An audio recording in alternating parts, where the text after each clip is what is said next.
Алдагы тапшыруларыбызның берсендә без сезгә тәүбә итү турында сөйләгән идек. Бүген сүзебезне дәвам итеп сезгә тәүбә итүнең асылы дигән тапшыру тәкъдим итәбез. Бүгенге чыгышыбызда тәүбә итүнең чын мәгънәсе, аның баскычлары турында тирәнрәк итеп сөйләргә, Аллаһы безгә үзенең сүзендә ачканча киңрәк аңлатып китәргә телибез.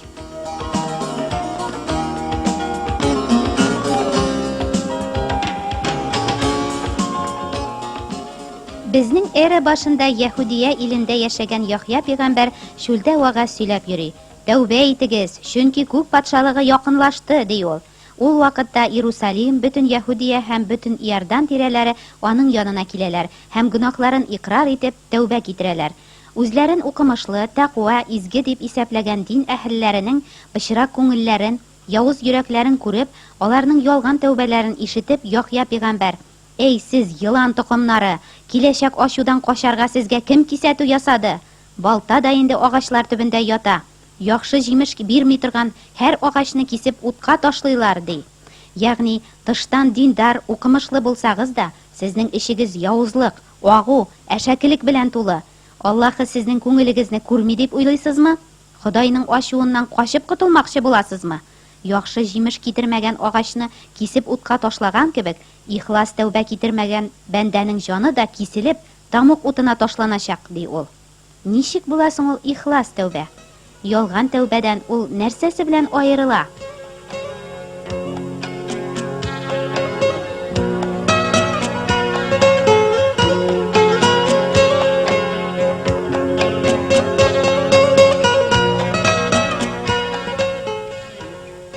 Тәүбә, әстәгъфирлә тәүбә. Я булмаса, эй Ходаем, минең гөнаһларымны кичер, мин тәүбә итәм дигән сүзләр генә әле тәүбә итү була алмый.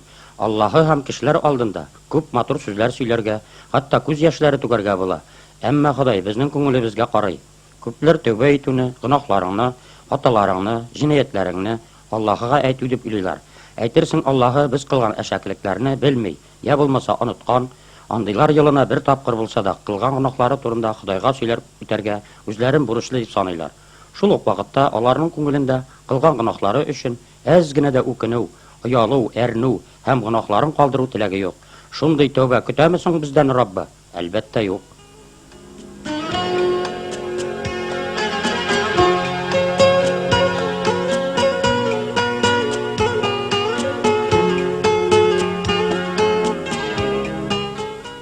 Изге язмаларда тәүбә итү сүзе фикер йөртү рәвешен үзгәрү дигән мәгънәне аңлата. Безнең яшәү рәвешебез фикер йөртү рәвешебезгә бәйләнгән дип өйрәтә Аллаһының сүзе. Сөләйманның гыйбрәтле сүзләр китабында кешенең күңелендә нәрсә булса, аның гамәлендә дә шул булыр диелгән. Күңелең үзгәрү, ихлас тәүбәнең асылы. Чын күңелдән тәүбә итү генә кешенең тышкы һәм эчке тормышында дөньяга, Аллаһыга, гөнаһка, кешеләргә һәм үзенә карашын да тулысынча үзгәртә. Ихлас тәүбә итү 4 баскычтан тора: вөҗдан газабы, гөнаһларыңны аңлап йөрәгең әрнү сыкрау, канунсызлыгыңны телең белән яки күңелеңнән икрар итү һәм Аллаһыга таба тулысынча борылу яки тәүбәгә лаеклы җимешләр китерү. Хәзер буларның һәрберсе турында тирәнрәк уйланыйк.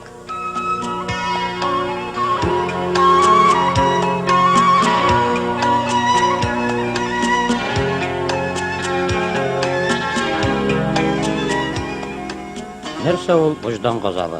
Вөҗдан яки намус безнең Аллаһыга таба борылуыбызда зур әһәмияткә ия. Гадәттә кешеләр гөнаһ, җан, үлем, мәңгелек һәм Аллаһы белән очрашу турында уйламаска тырышалар. Әмма изге рух аларга бу турыда бөтенләй үк онытырга ирек бирми. Ул аларның гөнаһларын фаш итеп, тәүбә итүнең зарур икәнлегенә күрсәтә. Изге рух кешеләрнең йоклаган намусларын уятып, аларның кылган гөнаһлары, әшәке эшләре һәм явызлыклары турында исләренә төшерә. Аларның бөтен гөнаһлы үткән тормышы өскә калкып чыга. Намуслары аларны җинаятьчеләр урындыгына утыртып, вөҗданнарын газаплый, тормыш шатлыкларын агулый башлый.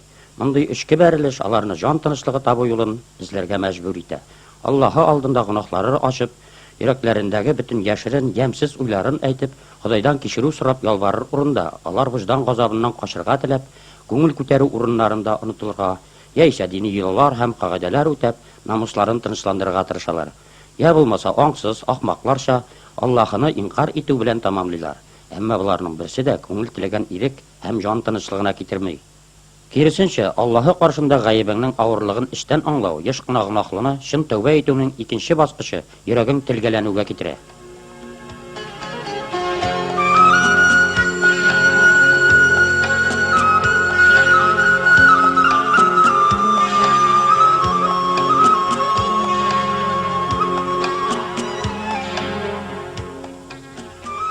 Гөнаһлы табигатыбыз буенча безнең йөрәгебез таш, бәгыребез каты. Әмма тәүбәгә килүчеләргә Аллаһы: "Минем әмерләрем буенча йөреп, минем кануннарымны үтәсеннәр өчен, таш йөрәкләрегезне алып, аның урынына йомшак күңел бирермен, һәм алар минем халкым, һәм мин аларның Ходае булырмын", дип вәгъдә итә. Таш йөрәк ватылып, җимерелеп бетәргә, туфракка әйләнергә тиеш. Бу эшне безнең ризалыгыбыз буенча изге рух кына башкара ала. Шуның өчен дә Аллаһыга якынайыгыз, һәм ул сезгә якынайыр. Гөнаһлылар, кулларыгызны чист тартыгыз. Икейөзлеләр, йөрәкләрегезне төзәтегез. Әрнегез, елагыз, үксегез, көлүегез елауга, шатлыгыгыз кайгыга әйләнсен. Ходайга буйсыныгыз диелгән. Бу баскычка күтәрелгән бәндә генә үзенең гөнаһлары өчен үкенә, ояла, тән нәфесләрен беренче урынга куеп, аларны канәгатьләндерүдән генә кайгыртып, җаны турында уйламый, ваемсыз яшәү өчен аның йөрәге әрни, телгәләнә. Изге Аллаһы алдында ул үзенең хәтта бер генә кечкенә гөнаһы өчен дә инде тамук утына лаек икәнлеген аңлап сыкрана, газаплана. Бер нинди дугалар, уразалар, хәер садакалар һәм изге эшләр дә аның кылган гөнаһларын җуя алмасын ул яхшы аңлый. Аны үзенең саваплары да, диндарлыгы да, кешеләргә кылган изгелекләре дә, башка берәүдә үзе дә коткара алмасына ул ниһаять ышана. Моны ул йөрәге белән аңлый. Шуңа күрә дә андый бәндә ачтан үлмәс өчен хәер сорашып утыручы, бер телем икмәккә мохтаҗ фәкыйрь кебек, үзенең бары Аллаһының кичерүенә, аның мәрхәмәтенә генә мохтаҗ икәнлеген аңлый.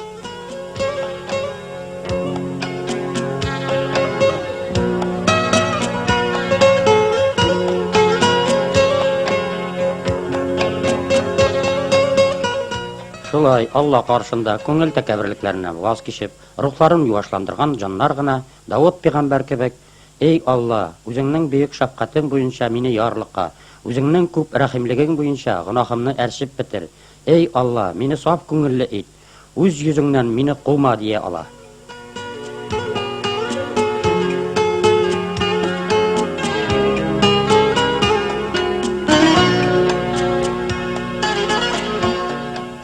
Ихлас тәүбә итүнең өченче баскычы телең белән иманыңны игълан итү. Изге язмаларда йөрәктән иман итү гадаләтлелеккә, ә иманыңны телең белән игълан итү котылуга китерә диелгән. Һәм чын тәүбә итү Аллаһыга борылып, тәүбәгә лаеклы җимешләр китерү белән тамамлана. Борылу һәм тәүбә итүне ничек аңларга? Тәүбә итү элекке гөнаһлы тормыштан аңлы рәвештә ваз кичү. Борылу яңа тормыш кабул итү. Тәүбә итү шайтаннан китү. Борылу үзеңне Аллаһыга тулысынча тапшыру. Тәүбә итү элекке тәртибеңне калдырып, аңа бер кайчанда кире әйләнеп кайтмаска карар кылу. Борылу һәр көн, һәр мизгел шушы карарны тормышка ашыру. Тәүбә итү торыйм да атам янына кайтыйм дип әйтү. Борылу торып ата янына кайту. Кыскача әйткәндә, борылу гөнаһлы тормышны ташлап, Аллаһыга таба борылып кайту. Һәм бу безнең иманыбызның чынлыгына, тәүбәбезнең ихласлыгына дәлил. Борылусыз гына тәүбә, ялган тәүбә.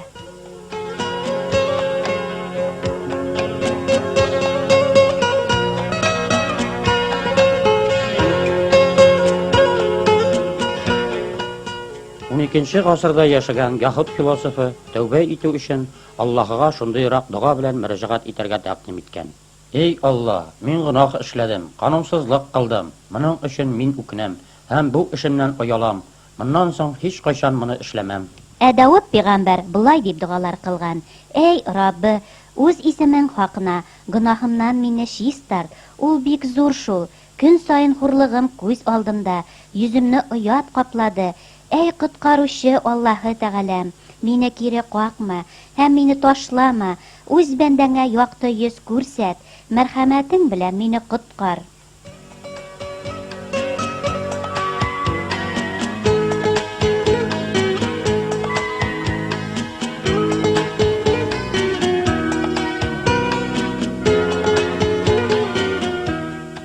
Хәзер сезгә күренекле кешеләрнең фикерләрен укып үтәбез. Тәүбә итү гөнаһны нәфрәт итү. Тәүбә итү гөнаһ өчен үлү.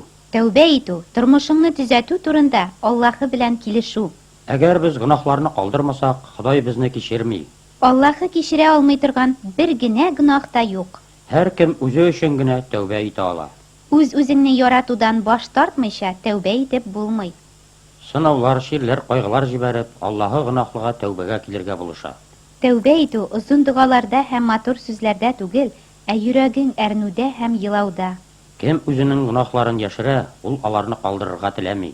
Гөнаһларын калдырмаган җанның тәүбәсе ялган. Ихлас тәүбә итү кыска вакытлы үкенүдә түгел, ә тормыш рәвешең чын мәгънәсендә һәм мәңгегә үзгәрүдә. Котылу шатлыгы уру өчен тәүбә яшьләре чәчәргә ашыгыйк. Ихлас тәүбә үкенүнең чынлыгын исбатлаучы җимешләр китерә. Тәүбә итүче гөнаһлыны Аллаһының мәхәббәт кочагы көтә.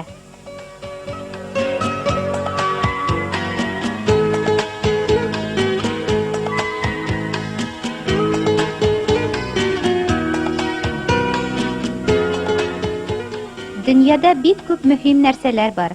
Йортлар салу, бакчалар үстерү, балалар тәрбияләү, галәм киңлекләрен үзләштерү һәм башка кирәкле эшләр.